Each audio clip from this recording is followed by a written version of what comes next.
എന്തോ ചെയ്യുമേ ഇന്നത്തെ കാര്യം എന്തോ ചെയ്യുന്നു? അവനുണ്ടോ മോളെ അപ്പുറത്ത്? നമുക്ക് പോയി ചോദിക്കാം. വാ, നാണം കെട്ടാരും.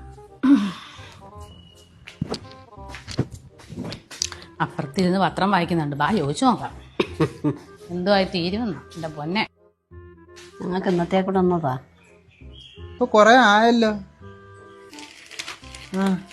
ഇന്നത്തെ കൂടെ ഒന്നും തരാനോ?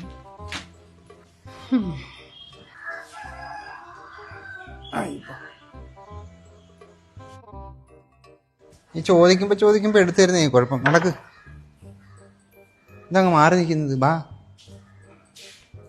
ഇങ്ങനെ മുകളിലൂടെ ഇറങ്ങിയേക്കോ മനുഷ്യനെ. ചോദിക്കുമ്പോ എടുത്തു കൊടുക്കാണ്. ഇവിടെ എന്തോ ഇരിക്കുന്നു. എപ്പോഴും വന്ന് ഇങ്ങനെ ചോദിക്കാറല്ലേ, ഇവിടെ എടുത്തു തരാനൊന്നും ഇരിപ്പില്ല കേട്ടോ. നിങ്ങൾ ഒരു ജോലിയില്ല. അതെ, അത് ശരി, വലുതാ, അത് വേണ്ട.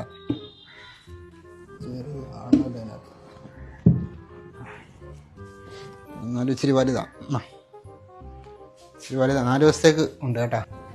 അതെന്തോ ഇനി ഈ പാത്രം തൊത്തിനാ എണ്ണ വേണോ? എണ്ണ വേണം. ഇന്നേ ഒരു ഇതെന്തോ അണ്ടാവ് എടുത്തോണ്ട് ഇറങ്ങിയതോ? ഇതെന്തോ ഇതിനകത്ത് ഒഴിക്കാനാ? അല്ലല്ല, എന്നാ ഫോണും ഉണ്ട്. ഇതാ നോക്കിയത്.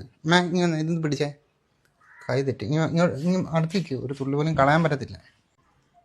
നീ മറക്കുമ്പോഴേ പഴയതുപോലെ ഒന്നും മറക്കാൻ നിൽക്കരുത്. ഞാൻ ചെറിയ ബ്രഷ് മേടിച്ചു തരാം, അതിന്റെ പുറത്ത് തൂത്തോണേ. ഈ ഇത്തിരി കൂടെ 2 സ്പൂൺ കൊണ്ട് ഇങ്ങോട്ട് ഒഴി. ഇപ്പൊ 2 ഒഴിച്ച്, 2 ഞാനിപ്പോ വീട്ടിലേക്കാണ്ട് 2 സ്പൂൺ ഒഴിച്ച്. വീട്ടിൽ ഞാൻ ഇച്ചിരി അധികം ഒഴിച്ചില്ല. ഇതൊക്കെ മതി. ഇനി എത്ര മാസം ഉപയോഗിക്കണ്ടേന്നറിയാം. വേസ്റ്റായി കളയാനില്ല. ആ സ്പൂണിലിരിക്കുന്ന തൂത്തേ ഒരു മീനിന്റെ പുറത്തങ്ങ് തേച്ചു.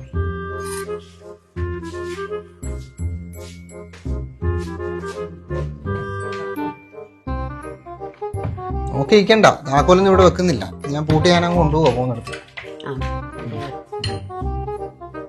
ഇവരിവിടെ വന്നേക്കോ. അപ്പോ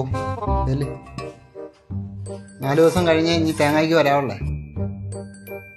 2 പേരെ എടുക്കലൂടെ. കഴിഞ്ഞ പ്രാവശ്യം തേങ്ങ ഇട്ടപ്പോ ശാന്തേച്ചിക്ക് 2 തേങ്ങ കൊടുത്തില്ലേ, അത് പോയി ചോദിച്ചു കേട്ടാ. അമ്മേ, കഴിഞ്ഞ വർഷം നമ്മൾ തേങ്ങ ഇട്ടില്ലേ? തേങ്ങ ഇട്ടപ്പോ അങ്ങനെ ശാന്തേച്ചിക്കുണ്ടല്ലോ 2 തേങ്ങ അധികം കൊടുത്തില്ലേ? ആ തേങ്ങ വാങ്ങിക്കണമെന്നാ പറയുന്നത്. അവൻ പോയി മേടിക്കുകയും ചെയ്യും. കാലം പോയ പോക്കേ. എന്തുവാ തേങ്ങയ്ക്ക് വില കൂടിയെന്നും പറഞ്ഞു. മനുഷ്യന് ഇന്നും നാളെയൊക്കെ കാണില്ലേ. 2 തേങ്ങ തന്നെയല്ല, അങ്ങ് പോട്ടെ.